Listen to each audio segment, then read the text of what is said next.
Mga paglalarawan sa mahusay na mananalita.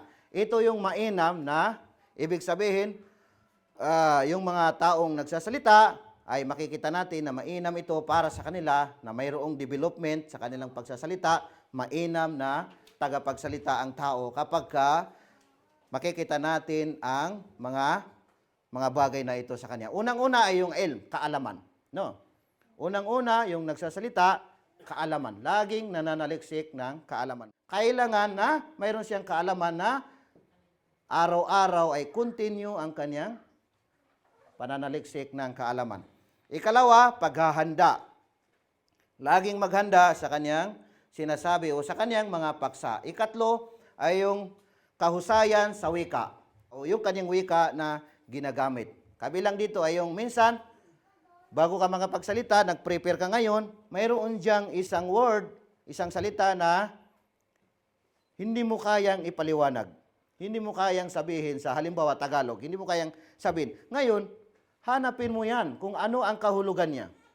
So kung mahirap bigkasin, habang hindi ka pa makapagsalita doon, ulitin mo na sabihin yung isang word na yun para pagdating mo doon sa oras na yun ay mabigkas mo na mabuti. Yun. Kailangan kahusayan sa wika. Ikaapat, maliwanag na layunin. Lahat ng mga paksa, kailangan mayroon kang layunin. Ano ba ang gusto mong ipahiwatig sa iyong sinasabi na iyon? No? Sa iyong paksa. Ikalima, pagbibigay pansin sa mga nakikinig. Yung mga nakikinig, bigyan mo ng pansin sila. Pansinin mo sila. No? Ika-anim, may tiwala sa sarili. Pagka parang hindi ko kaya, kinakabahan ako, takot ako, di ba? Hindi. Kailangan mayroon kang tiwala sa sarili mo. Pag hindi pa tayo sanay, yung paa natin, mangungurog talaga yan, di ba? Mangungurog.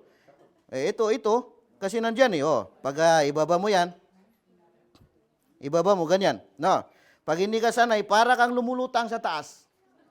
Para kang lumulutang, na iganyan ka lang, matutumba ka na. No, so kailangan ikapit mo yan. Ipako mo yung paa mo. Kung kailangan ay ganyan mo, sige. Pero hindi mo naman sinasabi sa kanila na tingnan yung paa ko, ha? Basta yan mo yan, ganyan. At least, ang importante, malakas. Yung paa, katulad din ng kamay. Di ba? Pagka na yung kamay, hanapan mo ng paraan para yung mga technique natin last week, no? Ikapito, katapatan. Asidak, katapatan. Kailangan tapat ka sa sinasabi mo. Hindi yung kasinungalingan lang, di ba? Ikawalo, mapagkakatiwalaan ng kaalaman. Ano ang tinutukoy natin dito? May mga kasabihan ng mga pantas. Di ba? May mga kasabihan ng mga pantas. Na yung mga kasabihan nila, pagka sinabi mo yun, mag-speech ka, pagka sinabi mo yung kasabihan nila, sabihin mo kung sino yung nagsabi. Di ba? Ayan. May kasabihan sa Islam na man nam malaka, nam mabika. Sino yung magbulong sa iyo para doon, no? Di ba? Lilibakin niya yon. Sasabihin niya. Akala mo, tiwalang-tiwala ka na kasi ano? Yun. Sabi niya, man nam malaka, nam mabika. Sinong magbulong sa iyo na para sa doon, tungkol sa mga tao na sa kabila, isipin mo na pagtalikod niya, ikaw rin ang kaya niyang ibulong. Tungkol sa iyo din ang kanya. Yun. Sinong nagsabi doon? Si Imam Shafi'i. Si Imam Shafi'i. So kung hindi mo naalaala na kasabihan yun ni Imam Shafi'i, ay sabihin mo na sangayon sa mga kasabihan sa Islam o sangayon sa mga pantas sa Islam, mayroon silang kasabihan na ganito. Hindi pwede na kunin mo na i-address mo sa sarili mo yung kasabihan na yun. Nagnakaw ka. Di ba?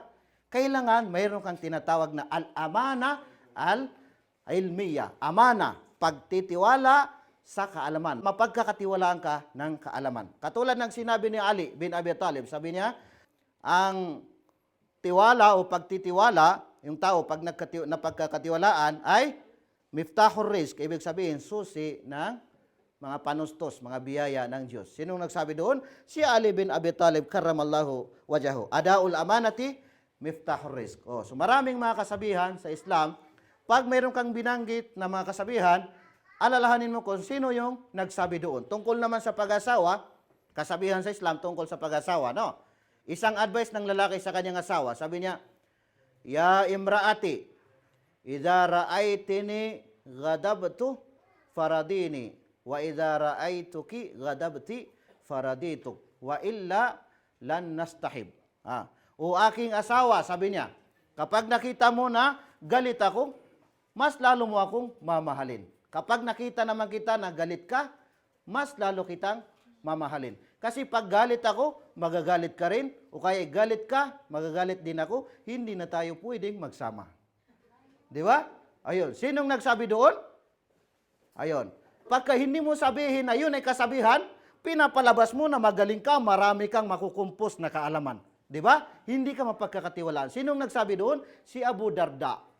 Si Abu Darda, isang sahaba ni Propeta Muhammad sallallahu alaihi wasallam, sinabi niya sa kanyang asawa. Yun ang advice niya sa kanyang asawa. Pag nakita mo ako na galit ako, mahalin mo ako. Pag nakita kita na galit ka, mahalin kita. Dahil kung hindi ay, hindi na tayo. Yun, no? Magandang advice yun sa atin bilang pamilya, no? Ikasyam, bilang panghuli, muwafaqatul qawl lil amal. Ito yung pinakahuli. Tugma ang ating sinasabi sa ginagawa natin. Okay? Bawal ang 5-6. Ang sino mang mag 5-6 ay ganito. Pero doon ka sa kabila, nag 5-6 ka pala.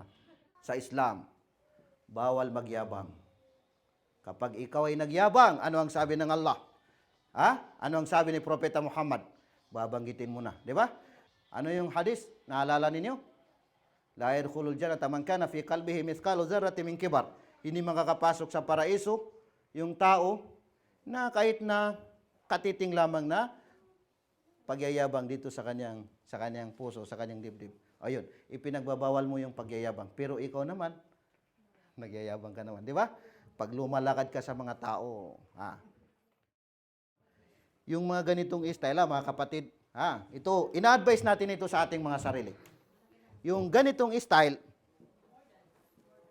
isa ito sa mga bagay na hindi mainam na style. Pagdating mo dyan, ganyan, magganyan ka. Isa ito sa mga bagay na kailangan natin iwasan. Yung magganito, lalo na sa mga brother, isa ito sa mga bagay na kailangan natin iwasan kasi yan yung mga sign na pagyayabang, no? So, yun.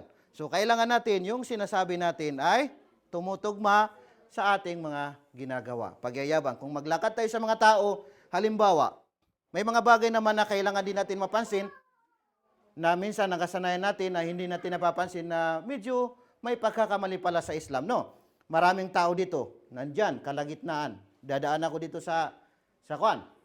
Tradisyon namin ito sa Mindanao, di ba? Nandyan yung mga tao, nandito sa gitna yung madadaanan. Wala kasi yung daanan doon, Brad Amin, no? Ngayon, magdaan ako dito, magganito na ako. Ito, tradisyon na respeto sa mga tao, pero kailangan natin itong tigilan. No? Kasi bakit? Ibinaba natin ang ating ulo sa mga tao, no? Di ba? Lalo na yung mga tao na mga professional. Pag nagdaan ka, ganun. Okay. Ibababa natin ang ating ulo para sa Allah subhanahu wa ta'ala. Kung magdaan tayo, magpaalam ka, magdaan mo na ako. Yung normal na paglakad. Huwag mo nang ibaba ang iyong ulo, no? Okay. Hindi ibig sabihin na magdaan ka siya dahil sabi ni Ustaz, hindi daw maganda yung ibaba ko. Pag ganun. Magpaalam ka, magdaan mo na ako dito. O, kumustahin mo sila para hindi ka gano'ng makwan. Hindi ka, kumustahin mo sila. Kumusta na? Ayun. Okay?